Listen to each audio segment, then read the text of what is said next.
Unispan Records is a student-run record label that we started at Hofstra University in 2016 to provide students with experiential learning opportunities. For my future, I wanted to look into working for a record label one day, and I saw that Hofstra had Unispan Records and that it was student-run and that it was something I could get involved in. We released 2 EPs, one for each of the first and second artists. They both performed at Fall Fest, opening for people like Lil Wayne and Flo Rida.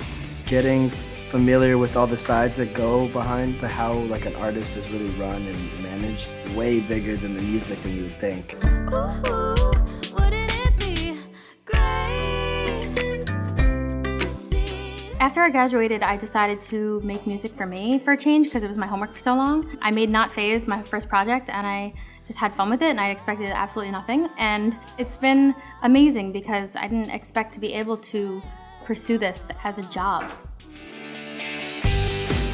When I got to the label, I didn't know anything about marketing specifically. I've been much more of a technically minded person, so I'm more used to working the board or doing the recording and the editing as opposed to emailing people pitches, so the whole thing has been a big learning process for me.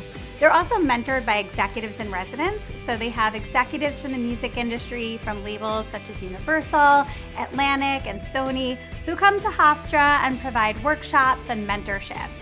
The best part is by far working with the people. Seeing that it's truly student-run is the coolest thing. Management team, there's a creative team. I personally handle photo and video that my team works with. Every little bit is handled by students. I think one of the most interesting things about the program and watching these interdisciplinary groups work together is the tension that creates, and that's something they're going to deal with when they graduate and move on to the business world. So the art department and the marketing department may not always agree with the finance department, but it's through those conversations and working through the problem solving that I think the students get a really good experience.